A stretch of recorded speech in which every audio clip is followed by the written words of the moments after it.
What's up, everybody? Hello. Live on TikTok and YouTube here.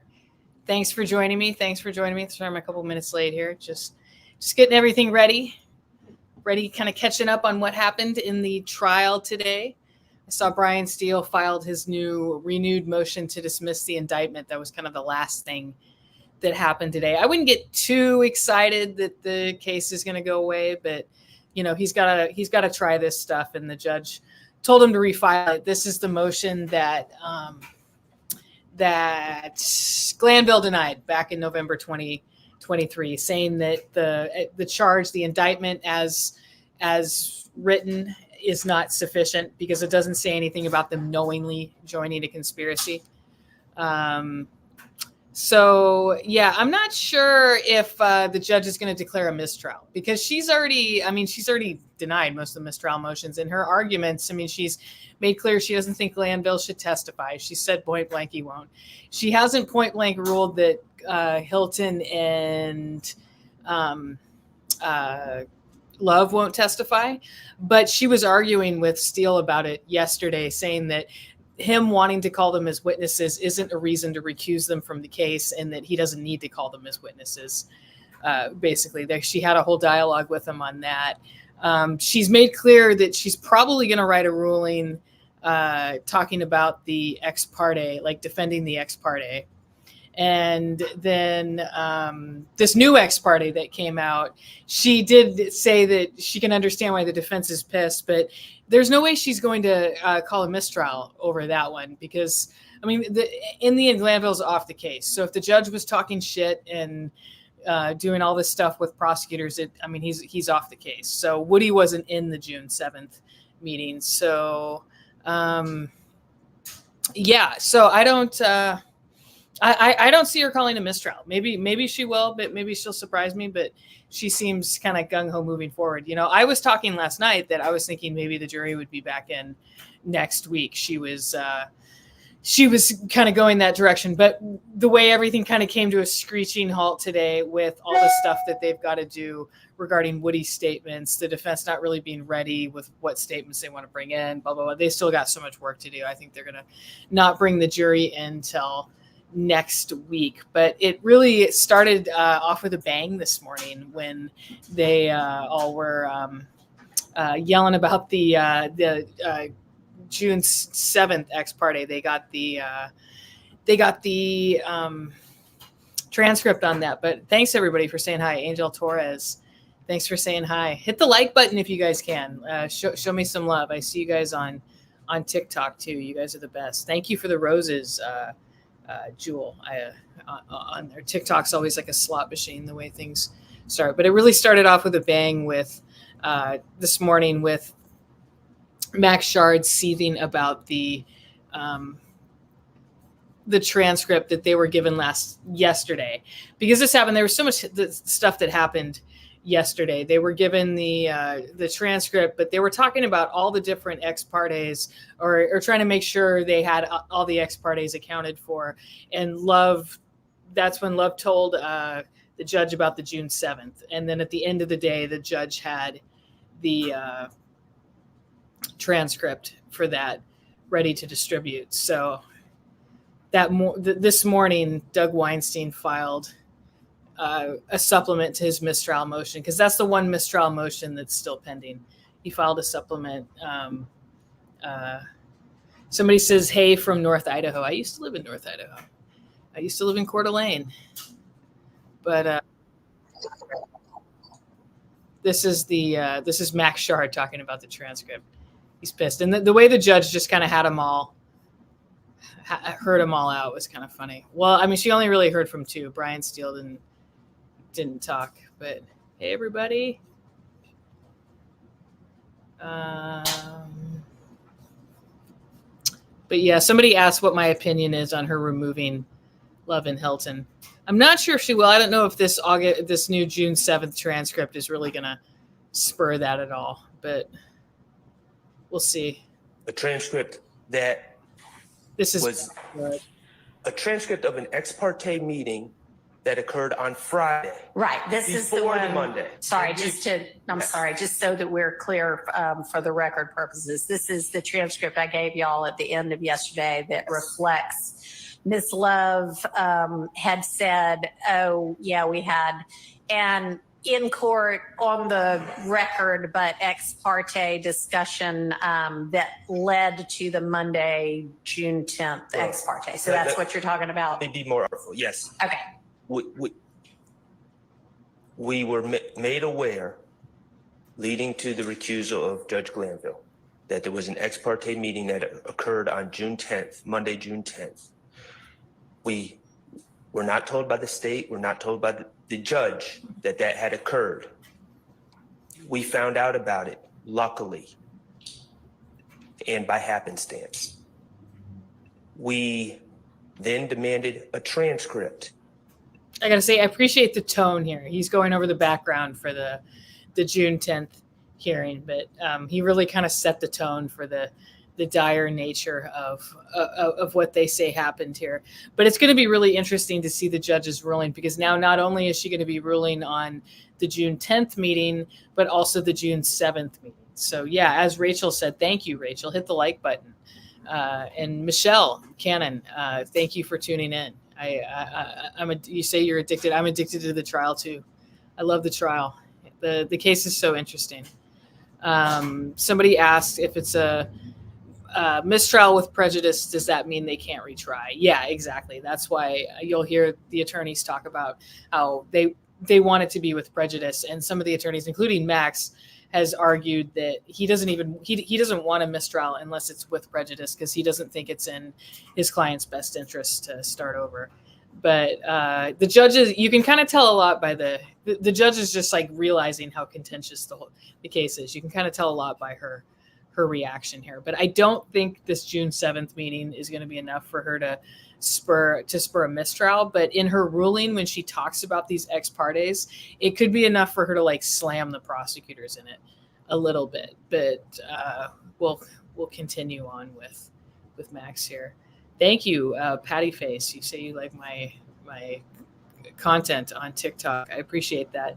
TikTok is a great format for this. I like sharing all the short clips. I've started sharing the short clips on as shorts on YouTube, but they only allow 60 seconds, so it's not as good. But here's Max. We complained about said ex parte, inappropriate ex parte meeting. At no point, when the court finally acknowledged that there was an ex parte meeting that occurred on Monday, June 10th, at no point did the court or the state at that point acknowledge, oh, by the way, there was another ex parte meeting that occurred on June 7th. We sat there after finding out about one ex. The thing is, like, the fact that the judge, and we'll get into the transcript here. I mean, the judge is off the case. So I mean, people are saying, what more do they need? What would really spur a mistrial, maybe with prejudice, would be some kind of evidentiary issue, a late evidence disclosure, like a big one, like what happened in Alec Baldwin, what happened in the Michael Avenatti case that I covered a few years ago that had a mistrial, like mid-trial. There just hasn't been that yet. It's just been, all this stuff with the prosecutors. But oh, I see Sylvia. Hi, Sylvia. Thanks for saying hi. Sylvia says hi on YouTube. Us YouTubers gotta stick together. But awesome. That's cool. Your boots on the ground there in Atlanta. That's awesome that you take the time to go to the courthouse and everything. One of these days, I mean, the trial's just going to be going on forever, I guess, but we'll see what happens. But I need to get over to Atlanta. I've never actually been to Atlanta, but I want to get over there and see everybody and go to the courthouse and we can all hang out and talk about the trial. But appreciate everybody's coverage. Like, I think it's great that there's so many different perspectives and kind of different forums where people can go and talk about the case. Ex parte meeting and having to drag the truth out. We sat there, and the state and their co-conspirator, the trial court, were silent about the first ex parte meeting that happened on June 7th. What happened in that meeting on June 7th? The state went in and disparaged defense counsel. The state, with no one else there, trashed a fellow member of the bar, Mr. Melnick, trashed another fellow member of the bar, Caleb Bumpus, presumed the guilt of all these individuals, including my client, Shannon Stillwell, and all but accused myself and Mr. Steele of being co-conspirators in this YSL enterprise. And the judge agreed. And the judge said in this ex parte meeting, yes, I've observed these things. The judge presumed the guilt of all the defendants. The judge presumed the guilt of myself and co-counsel, Mr. Steele. And all this, people have been saying to me throughout this whole trial, why does Judge Glanville have it out for you? And it never made sense. And I don't assume bad motives of anyone. Why did Judge Glanville, when you did nothing wrong, try to throw you in jail? Accuse you of cussing him out in open court when you didn't do anything? Why does he always tell you, yell at you, tell you to sit down and be quiet? Why does he cut you off at every opportunity? Why did he try to throw Brian Steele in jail for 20 days for doing what was right? And I didn't have an answer. And then yesterday I received, and I appreciate that, Judge. I appreciate someone finally being open about what's going on here. And I received a transcript. And in that transcript, the trial judge, who's not only assuming the guilt of my client, but is assuming the guilt of me and my friend, Mr. Steele. This is gross. This is disgusting. But it's all starting to make sense.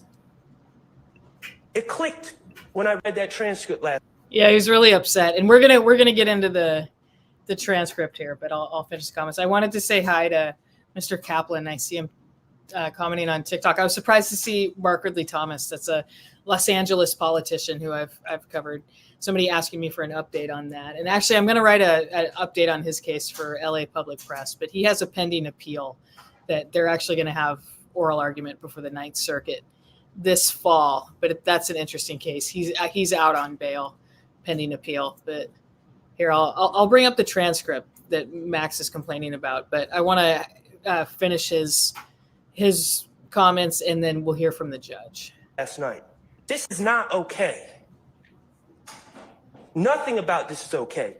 These gentlemen have a right to a fair and impartial judge. And I appreciate the fact that you are going to be a fair and impartial judge. But the reality, Judge, is that they don't have a right to a fair and impartial judge starting on witness 76 of a trial after 9 months or whatever it is.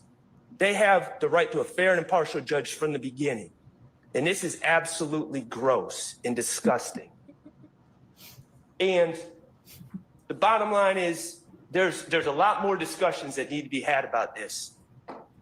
But the bottom line is, if you ask me, do we need to revisit the rulings of the judge who sits in chambers secretly and talks to the other side and says, yes, I've been observing this. I've been observing this about what's going on in the trial. The judge that says, not only I'm going to meet with you on Friday and on Monday, but if we need to talk during the weekend, yeah, we can do that. The judge that suggests handing Mr. Copeland a list of questions. Do we need to revisit those rulings? Absolutely, we need to revisit those rulings. We need to revisit everything. This is broken, and it's not okay. It's not okay. It's offensive, and it's not your fault, Judge. True. You didn't do this. I'm not trying to raise my voice at you. I'm heated right now.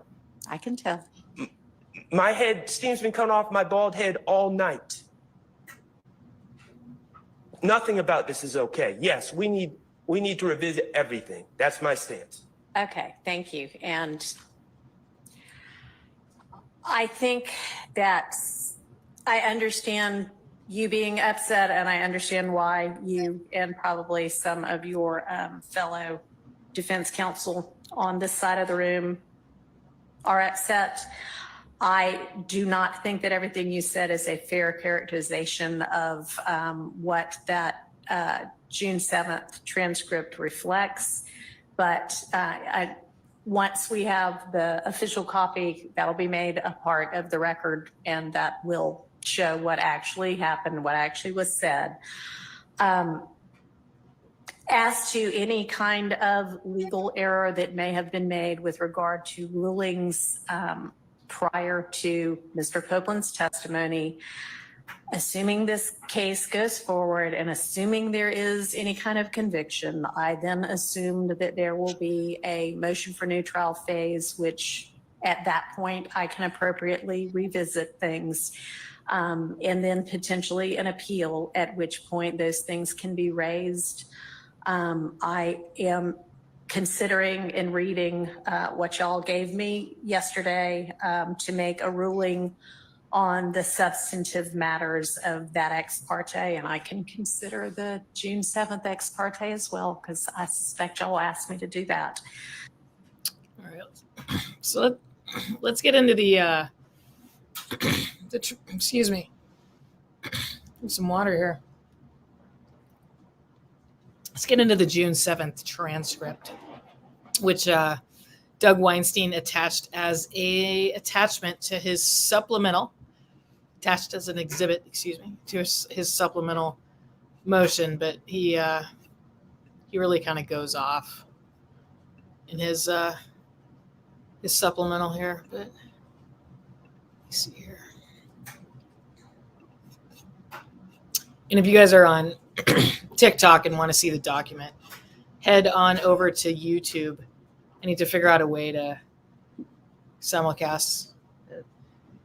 2:45 p.m. So this is Friday. And so this is after Woody has taken the stand and been held in contempt after he pleaded the fifth when he was asked his age, which like isn't a legitimate way to plead the fifth anyway. But he had also been asked or been given immunity.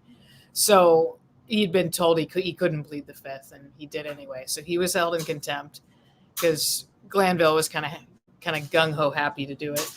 But then this is Love contacting the judge and them having an ex parte, which one thing, ex partes are actually really common. I mean, as the judge talked about today, yesterday, there's been a lot of ex partes, a lot of them with the defense. And we heard that like in the Tory Lanez trial, there was just a ex parte transcript cited in the AG's response to his habeas petition. And there isn't anything nefarious with it there. But I'm sure the key with that, though, is I'm sure when that ex parte was going on, the prosecution knew it was going on. So it's just kind of standard that the other side is notified if there's an ex parte like this. So this begins with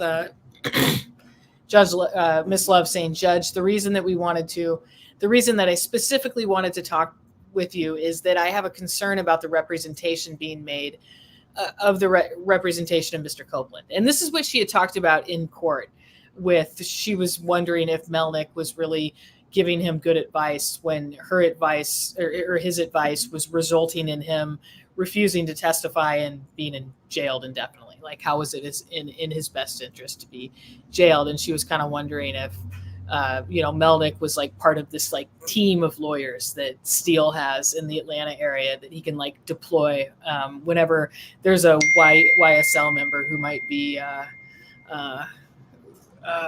be incriminating Young Thug somewhere. But she says, I am concerned, and I am sort of not. I wanted to just bring it to the court's attention. Mr. Melnick has not conveyed to either Ms. Hilton, myself, or any member of the state any legitimate concern that he has regarding Kenneth Copeland testifying. What we have seen is physical interactions with persons beyond, besides Mr. Copeland, that would indicate that Mr. Copeland is not Mr. Melnick's primary priority. What we do know is that when the fact that he's willing, the fact that he's willing and wanting to leave, number one. He left twice after the court ordered him to speak with his client. And it would seem his actions convey that it is not Mr. Copeland's best interest that is his priority. And Miss Hilton was out speaking with Mr. Copeland at Mr. Copeland's request at the time that I announced that Miss Hilton was calling Mr. Copeland. What? God, trying to read their shit out loud sometimes is like, you guys make no sense. Yeah. What I did not know is that she was trying to tell you to give us a minute because Mr. Copeland was feverishly, and I will let her speak as to how that went down. Feverishly trying to, sorry, and I can't put it on pause it's just a text message that I'm getting, and I know it's annoying, but you know what? I've got other shit I'm doing, so sorry. And I will let her speak as to how that went down, feverishly trying to get her in there to get. Sorry, am I the only one who tries to read this out loud? And it's like, this stuff doesn't fucking make any sense, guys. Sorry, I'm having a hard time reading it. It doesn't. These people like trying to read them. It doesn't make sense. Yeah, exactly. Somebody says because love talks in circles. Exactly. So Hilton says. So Hilton takes over. So she gets up because Deputy Chief Long said he wants to talk to you. Come out right now. So I went out into the room. Melnick either came in or came outside. And when Mr. Copeland said, I think that he wanted to get some autonomy. I want to talk to you. He's like, I've already talked to you, but I want to talk to her. And Mr. Melnick kept like blocking him, being able to talk to me. Yeah, I can't. They're so hard to understand. But in the end, I mean, look, I can see why the attorneys are pissed, but like the judge is off the case. So this doesn't really have anything to do with an evidentiary issue. Like the reason you see mistrials called with prejudice is because there's some kind of evidentiary issue that the defense can't make up for. And I mean, the attorneys having a private ex parte with the judge, first of all, that kind of does happen a lot. Like the judge was saying, there's been a ton of ex partes, a lot of them with the defense and the judge. So and the fact that the judge is off the case now is definitely like this. I really don't think this is going to warrant any kind of like sanction or not saying, but any kind of mistrial or anything. But it's going to be interesting to see if it changes her overall analysis of the ex parte, because she was fine with, made it clear she was fine with the June 10th, but she has made it clear she thinks like the June 7th, they did get into some, unprofessional comments. So it'll be interesting to see if she comments anything about that. If that at all changes her comments on the prosecution's role. But like I said, I'm not going to trying to read this out loud it's nonsensical. God. That's one thing that's why I have to cover other stuff when I try to cover the Young Thug trial, because the lawyering is actually kind of mediocre. The trial lawyering can be pretty good, like the cross-examinations, but the written motions are pretty bad. Like I need to go to federal court. Like actually the Tom Girardi's trial starts next week. So that should be pretty good. Well, in the whole, somebody was asking like the sworn, because the judge was explaining, it'll be interesting to see a ruling. Cause the judge, they were talking to him about talking to Woody about the nature of contempt. And the judge even said today that the prosecution might have had a valid concern, that they had some concerns, like they were talking about here, whether Woody was getting proper representation. And she said you might have had valid concerns. She said that because she hasn't decided yet, but she might issue a ruling on these ex partes that the defense really, really, really, really, really doesn't like. But we'll see.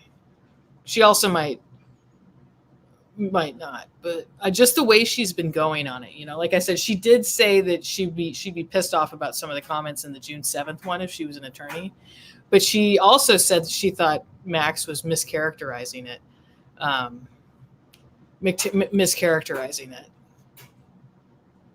and she's made that clear with Brian, that Brian Steele, that she thought they were mischaracterizing it. Thought he was mischaracterizing a lot of the transcript of the June 10th.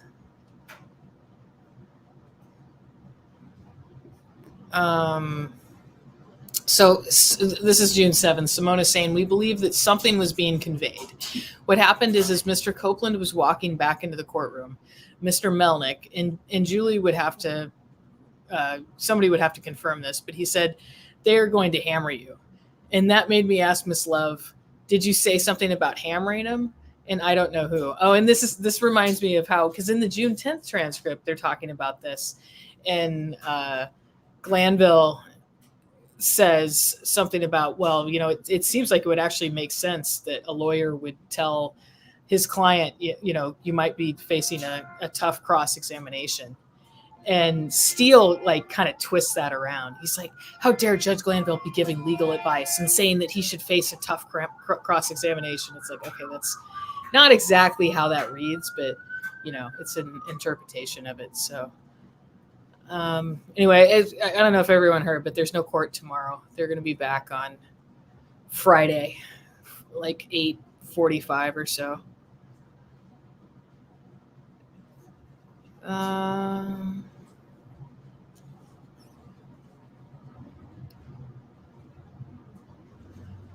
So Hilton says, so whatever that communication was, that's when he stormed in and got angry. And the result I got was what he gave when we started. So at this point, I'm very concerned. He, meaning Mr. Copeland, stormed in and got angry. This is Adrian Love. The timing of everything is very ironic, Simone says. It's probably not ironic. People misuse that word all the time. But we laid it out on the record earlier about what happened.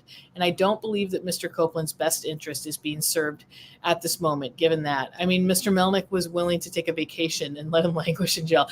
That was kind of funny. And I thought it was funny when somebody compared Simone, is going to go on, she's going to be out of town or away from court for a week. We don't know if it's a vacation. We don't know if it's another case or a professional engagement or something. But she's going away, so they're going to have somebody else question Woody. Although now I think it could be her again because it's not going to be next week. But somebody was comparing that to Melnick going on vacation for a day and the court not being willing to accommodate him or the prosecution not being willing to accommodate him. It's like, I'd say that was a pretty different scenario. It was kind of shocking when Woody was taken to jail for contempt. He was supposed to be in there testifying. Everyone expected him to be on the stand for weeks. He was taken to jail for contempt. And then his lawyer was just like, oh, I've got a pre-played vacation. I can't be here next week, Judge. It's like, okay, well, yeah. I mean, there's some, but whether it's like the court's deal to kind of interfere in that, I don't know. I mean, it's a lawyer-client relationship, but we'll see. It'll be interesting to see how the judge analyzes all this stuff. So Adrian Love says Mr. Melnick has not spoken and he has not relayed. What we did get during the break was an email from Mr. Melnick. I don't know if he had to have been blind copying someone else. The only two people I can see on the email were Miss Hilton and myself. But he referred to me in the third person and said, these are the communications between myself and Miss Love. Oh, and this is kind of the infamous FU email. So I asked Mr. Melnick, whose interests are you concerned about, your clients or Mr. Steele's and Mr. Schard's? Because prior to, and this is not the first time Mr. Copeland has said he doesn't represent me, this is not the first time Mr. Melnick has. And let me be real clear. When he spoke of what was happening before him representing Mr. Copeland and he told me he didn't represent Mr. Copeland. He told me, Mr. Melnick told you? Yes. Mr. Melnick told me previously that he wasn't representing him. You would not speak to an unrepresented party. This is Judge Glanville. I mean, I know you know enough of the rules to know that if you thought or intimated that somebody was represented by counsel, you would go ahead and let them contact that lawyer, Glanville, kind of helping him out there. Or Mr. Copeland would have said, because I don't know as a witness, because he's not charged. This is saying like nonsensical babble. God.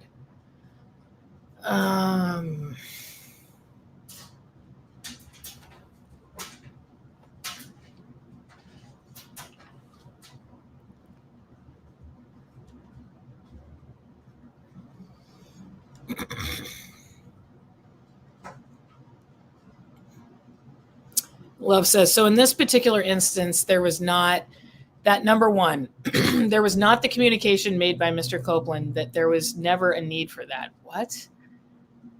And two, there was not a need for us to be concerned about it because he doesn't have charges. Yeah, it's just, they make no sense. But honestly, when you start to read it, it's like, okay, where's all the stuff Max was talking about? But we're only on 11 of 19. We've got some more pages coming up here.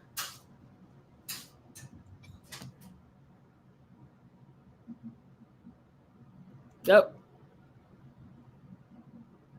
I think I kind of went pause there for a minute on TikTok, but I'm back. Hi.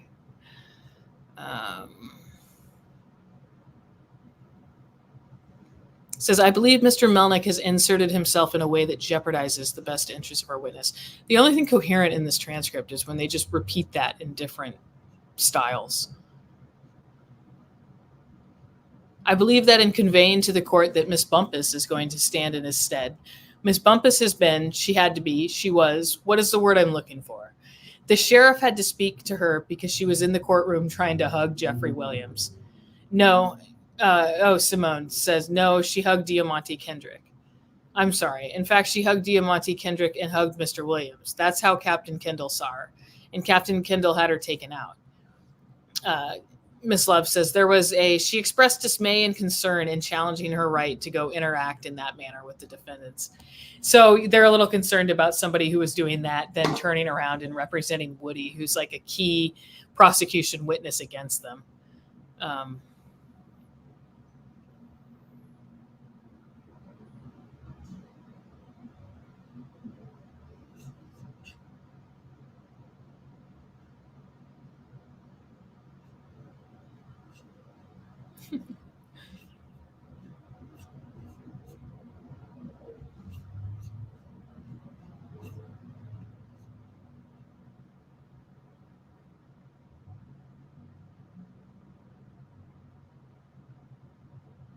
Yeah, again, that's like always just the most coherent thing in there. Mr. Copeland has been reaching out to speak to Miss Hilton, and that communication is being blocked by someone Mr. Copeland didn't reach out to.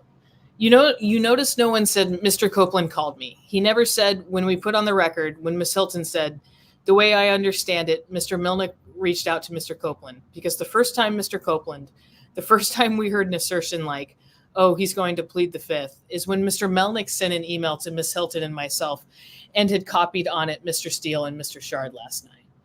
Why would he have done that and that's the state concern. That's the point. And Judge Glanville says, but here's the challenge. The challenge is that you have privileged communications. Unless you've got him being the client, disclosing to a third party that wouldn't be subject to the privilege, that is the only way you are going to. Love cuts him off. I don't disagree with that at all. Disagree with that at all. But if Mr. Melnick, and the thing that got me the most is Mr. Melnick is not looking at Mr. Copeland saying, Mr. Copeland, I want you to stay out of jail and I will be here with you. And if they ask you anything that touches upon something that you and I talked about, I will stand up and assert your right. He didn't do that. What he did do is look over at two people and said, like, I did what I could, shrugged his shoulders, held up his palms of his hands like this, as to say, I tried. And this is the interaction that she's been talking about. That's not caught on camera, but the cameras weren't pointed at them during the discussion.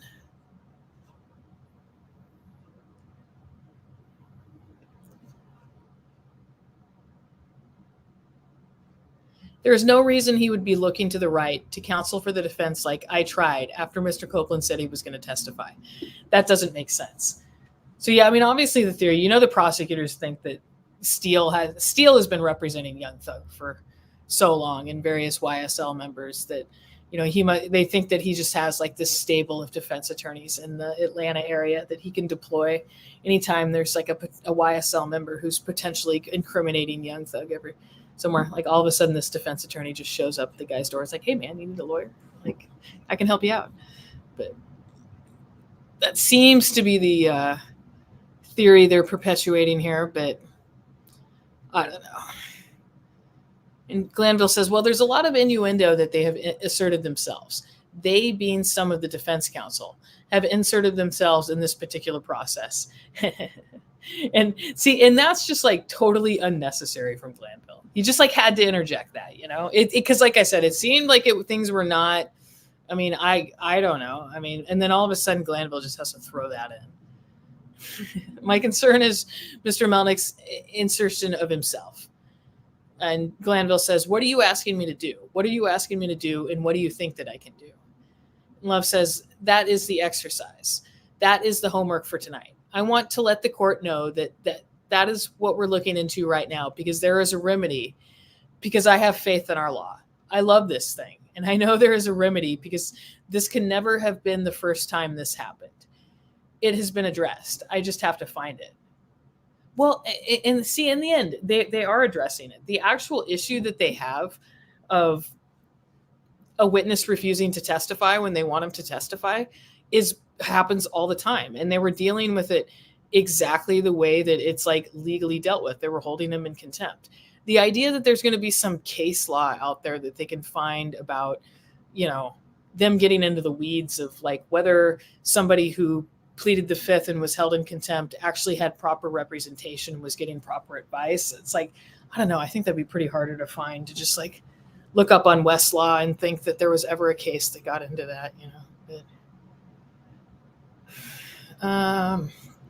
She says, but I didn't want to be looking for something and not let the court know what I'm looking for. So that you were caught off guard when Monday morning or Saturday night or Saturday afternoon, we find it and send it to you. What is it? Judge Glanville says, okay.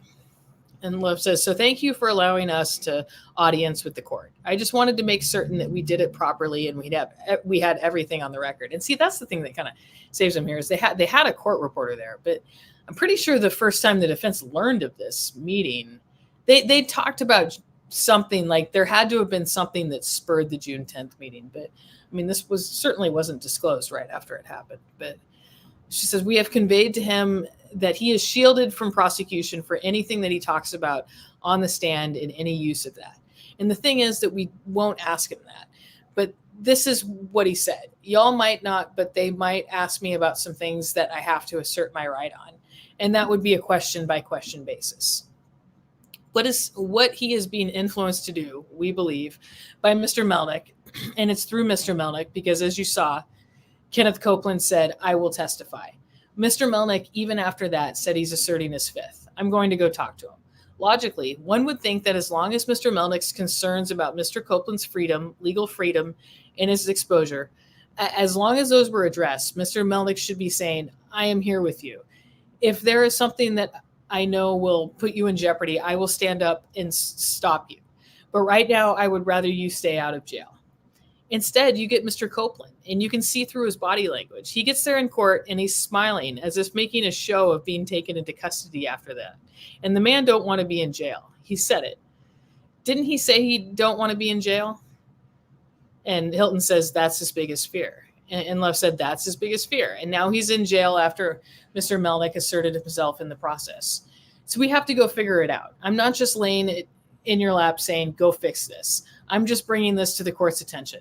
This is a grave concern. I don't get it. They've already held him in contempt and he's in jail. It's like, that is your remedy for somebody not testifying, like doing something you want to do. You can hold them in civil contempt and jail them until they do that thing, unless it just becomes clear that jailing them isn't actually going to change their behavior. Then it's no longer a coercive measure you can take. But so the idea that they needed to have some kind of meeting, it's like, I don't know. But Miss Hilton, she's about to lose her mind because her biggest concern is that Mr. Melnick is actively harming a human being, and that's what she's maddest about. I'm mad because it is stopping our trial and it's wrong. And that is not how the law is supposed to work. So we have two big old grave concerns that we are working to remedy right now. Judge Glanville says, okay, well, like I said, I think that you brought your concerns to me. Without more, I don't know what else I can find. I can kind of do in terms of that. Real great leadership here from this judge. My comments today were predicated on there's a lot of stuff that's going on in the background, and it shouldn't have to do anything with you all's case. It really shouldn't. But I think it does in some way outside agitators. But it does in some way outside agitators, that too. And everybody else who I think are trying to influence, that is absolutely happening. There's a lot going on. There is a presence. Yes. That is all I'll say. It's funny because I think that the defense attorneys are, Doug Weinstein said something about outside agitators, like talking about how they must have been referring to the defense attorneys. But Judge Whitaker today said, she thought that they were talking about other people in the courtroom, like other people who hang out and are fans of Young Thug or something like that. But see if they use that term again. Hilton said, there's a lot going on. Love says there's a presence. Yes, yes. That is all I'll say. Glanville says, I mean, but I see it from just being in the courtroom and tracking. But okay, if you find anything, we'll see where Monday leads us. And like I said, since we now know we're going to potentially invoke, he's going to potentially invoke, we'll see what his pleasure is. And Miss Love says, I mean, just the idea of someone sitting in jail throughout this trial. But if that's what he's being counseled to do, and that's what he does, that's just wrong. It's wrong because a member of the bar is, in my mind, creating that circumstance, you know? She's talking about Melnick, of course. He's going to do what the person he trusts to have his best interest at heart tells him to do. And that person, he doesn't have to tell us what he's concerned about. He can just sit there. And when he sees the train coming, stand up and say stop. But he's got a vacation to go on, so he can't be here. So Miss Bumpus is going to be here. Miss Bumpus, hugging Mr. Kendrick and Mr. Williams, is going to be here representing the interest of Mr. Copeland, who was supposed to testify against Mr. Kendrick and Mr. Williams.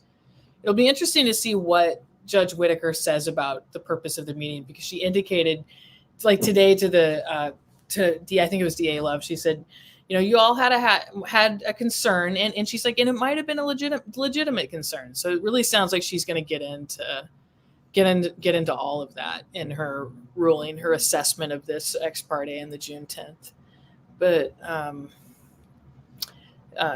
yeah, so she says that is where we are. That doesn't pass a smell test. That kind of gets into what Kayla Bumpus said when she was trying to get her live stream privileges approved. All right. Okay. Thank you. So, yeah, I mean, I guess I would kind of agree with the judge. I'm like, Max, I mean, they're being advocates and doing their job, but they're so dramatic about everything. I mean, that one line where Glanville just kind of chimes in impromptu of nothing, that, oh yeah, the defense is bringing a lot of innuendo into that. You know, I can see why they wouldn't like that, but I don't know. I mean, I don't see the judge calling a mistrial over this, because in the end, I mean, Glanville's off the case. The jury didn't hear about this. Woody wasn't there. They've got the June 10th transcript. They're going to be able to ask Woody about. And I loved Brian Steele. Brian Steele yesterday kind of previewed his cross of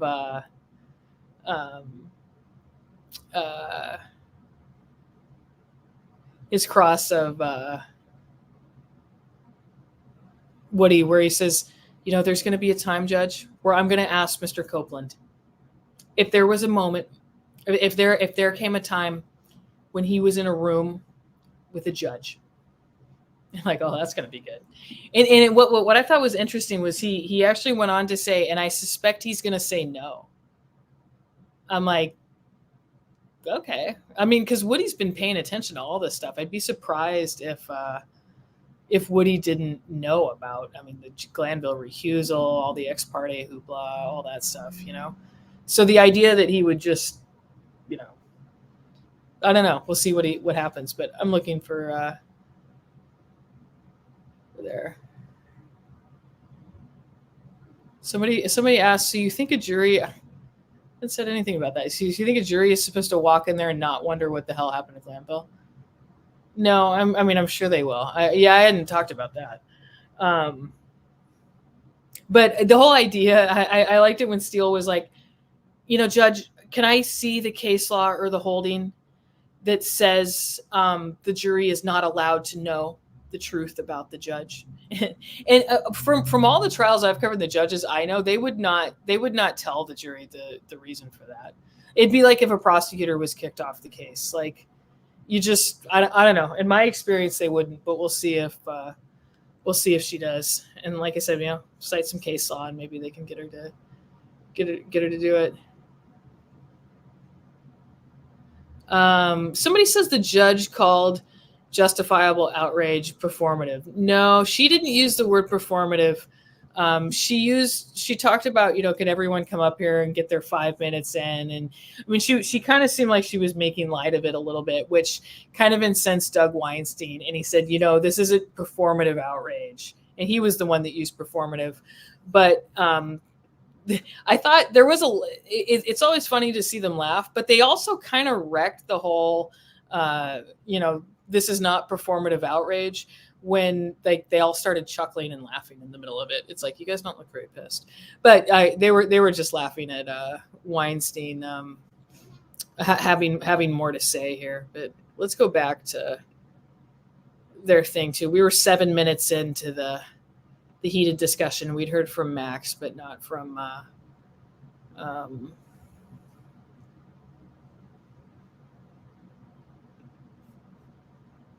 not from Weinstein yet. Let's hear it. And if I determine that that there was coercion that is unconstitutional or structural error, then I will grant a mistrial. If not, then the case will move forward and we can consider again all of the evidentiary rulings with regard to the videos and audios that might be used with Mr. Copeland, because that's the witness that we are on the stand with right now. I would, and I know this is hard to do, but I would like for everybody to try to take some deep breaths and move forward professionally. A lot of what y'all are talking about doesn't make it any easier, but it happened a month ago. I know tempers flared all around, but we need to move forward with this in whatever way it's going to move forward, in a calm and professional manner. Okay. So then with regard to what we need to do evidentially, I guess I will need to hear from the state as to what y'all think it's very likely for you to be using while you're examining Mr. Copeland, and then I will entertain evidentiary objections, responses, and we'll consider what's coming in. Thank you, Your Honor. And we're getting that ready as we speak to present to the court. And I'd also like to thank Your Honor for the reminder regarding professionalism. I was going to ask that the court require that we all adhere to that. Being called conspirators is not something that I would expect to have heard, no more than I would expect to level an assertion that Mr. Schard is a defendant. So I'd ask that that all sides be required to adhere to the court's admonition. Okay, well, again, the transcript will reflect what was actually said in there, and there are some allegations that if I were an attorney and it were leveled against me, I mean, I am an attorney, but you know what I mean, practicing in a case, I would be a little hot under the collar as well. Y'all had potentially legitimate concerns. I don't honestly at this point right now need to rehash all of that. But the reminder is to everybody, okay? And I mean, I've said it, so let's act accordingly. Ron, Yes, sir. if I can address the court briefly. I filed a supplement to the Mr. Kendrick's motion for a mistrial this morning. I just want to make sure the court's aware of it. I am aware of it. I have not yet had a chance to look at it, but that's got it. Thank you, Your Honor. Mostly I want to make sure I bring it to the court's attention because, again, and I've followed the request of the court to not argue what's already in the papers, but I just want to make sure that the court understands that based on this additional information that we learned about the July 7th meeting, that my client has been consistently denied his right to a fair tribunal. It's been a due process violation. I, like Mr. Schardt, am extremely upset having read that transcript. Myself and my fellow outside agitators over here, I assume that they are upset as well. And I don't think, honestly, I don't think that reference was to anybody who is a member of the bar. I think that there have been times in this case where members of the public are in the courtroom, which they are, of course, entitled to be, but communicating in ways that are not appropriate. Well, you know, the problem, Your Honor, is that since this was an ex parte meeting that should probably have never taken place, you were not there, I was not there, my fellow outside agitators weren't there, we don't have a video of it, so I have no idea specifically if that was not referred to us. We don't know, do we? We don't know. And what I do know is that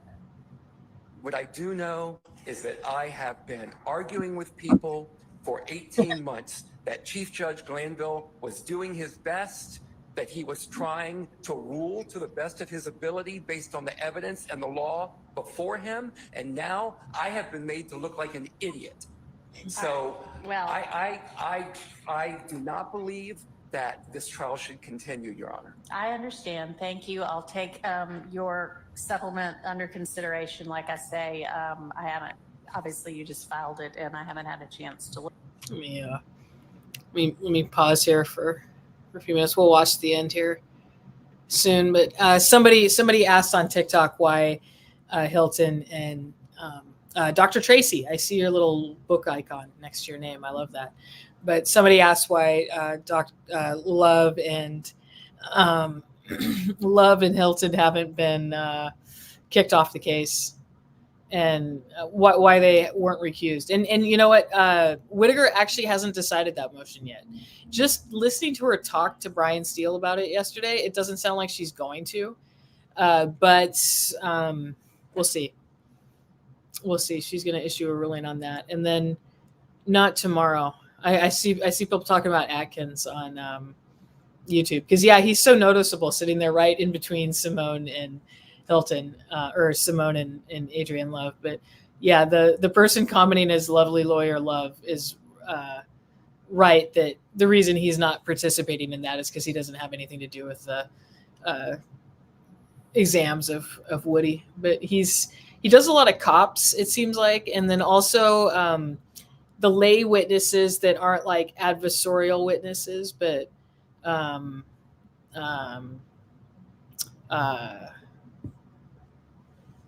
he seems to. I remember he's had some good exams over the years. Like you can tell he's a good old Georgia boy. But chill. Somebody asked if I can up the volume of the videos when I play them. Yeah, I'll try to.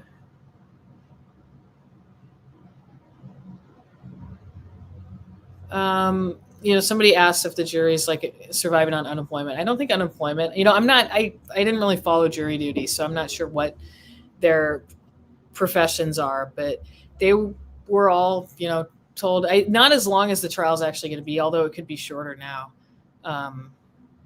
Somebody says, but they were all, qualified for like a year trial or something, 18 months or something. So Woody, that's the big thing that when they get back on the jury, Woody will have to testify again. And it's because all of his testimony occurred after the first recusal motion was filed against Glanville.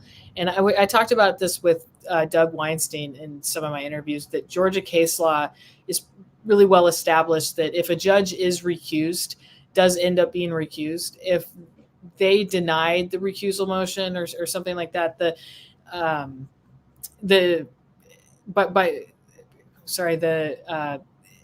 anything that happened after the recusal motion was filed that was like overseen by the judge who should have been recused is invalid. So in this case, it's all of Woody's testimony. So the Judge Whitaker was asking them both sides to see if they could try to stipulate and agree to stuff that they want to keep in.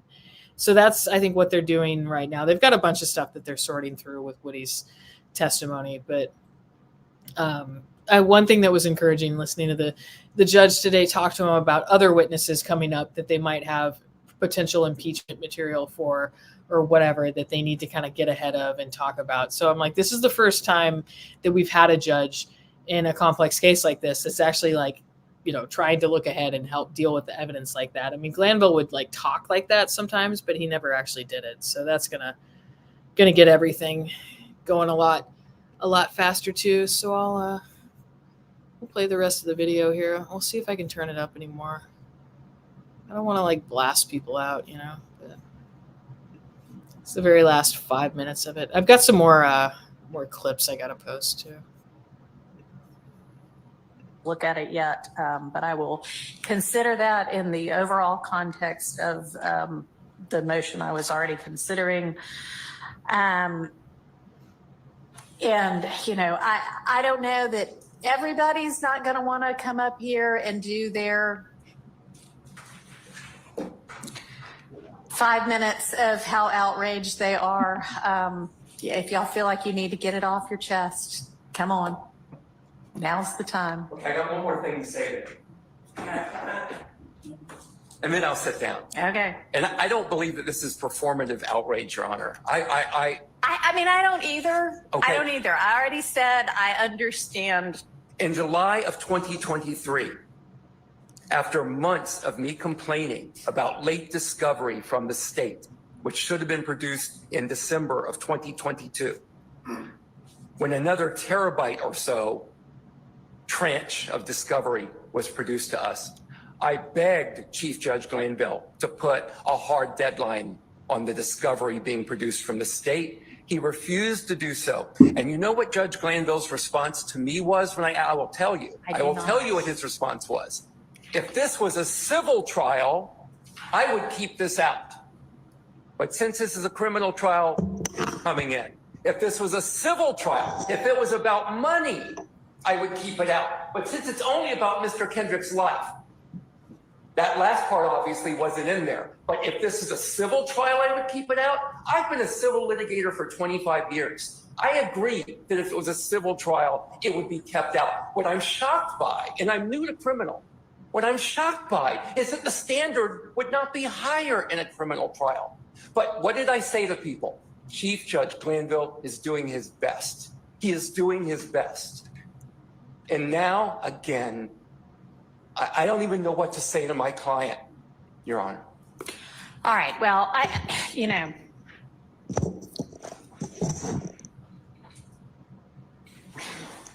What do I say? I don't know. Obviously, I don't know what to say right now either. But I think that, while again, I understand frustration, let's be careful about disparaging a respected judge.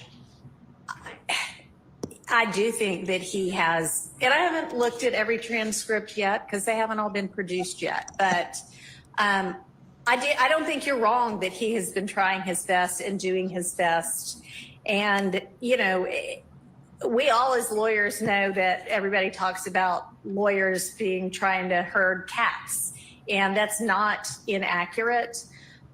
This is a big case. There are a lot of good litigators on this case, but with a lot of good litigators probably comes a lot of egos as well. And I think sometimes it is possible to sort of get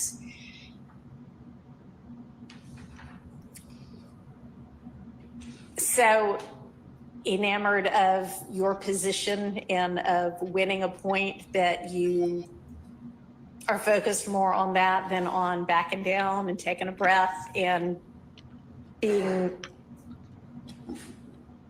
amenable to hear what the other side is saying. And hell, that's true in our whole society right now. I should have said hell, but y'all, I mean, all right. Those were not my words. Those were Chief Judge Glanville's words. If this was a civil trial. Well, I don't know why it was. I don't know what evidence you were talking about. I'm sure there have been evidentiary rulings that have been frustrating to both sides. I will look at the two transcripts and I will make a ruling. And again, I don't think that the characterizations are exactly accurate, but I'll consider it all in context and I'll make a ruling. Thank you. All right. So no word on when she's actually going to issue a ruling, but that's a big one. Maybe it won't be until early next week. I was saying last night that they'd made so much progress that things seem to really going really fast. Maybe they'll have the jury back in tomorrow, but now, no way. They've still got all this stuff to do with Woody's statements, that kind of thing. So I think we're in for, they're going to be back on Friday. We'll hear from them on Friday. And then I think they'll be back in next week. And then maybe the jury the week after that, if she doesn't call a mistrial, which she still needs to rule on Weinstein's motion, but I don't see her calling a mistrial, but we'll see what happens. Sunshine pointed out the herding the cats to get this trial moving along. Yeah, any kind of cat metaphors we could get in there. My favorite is when they talk about like the whole idea that they're going to be able to just tell the jury to disregard Woody's testimony, the stuff they've already heard. As somebody would say, they say, oh, the cat's already out of the bag. And I've heard some lawyers say the cat isn't just out of the bag, Your Honor. It's running around the courtroom. But thank you guys. Ashley sent me 10 roses on, and somebody else sent me 11 roses, Candace Kane on TikTok. Thank you so much, guys. You guys are hooking it up. I know the diamonds are the ones that we're supposed to be going after and trying to get rankings on the TikTok, but YouTube is kind of where it's at.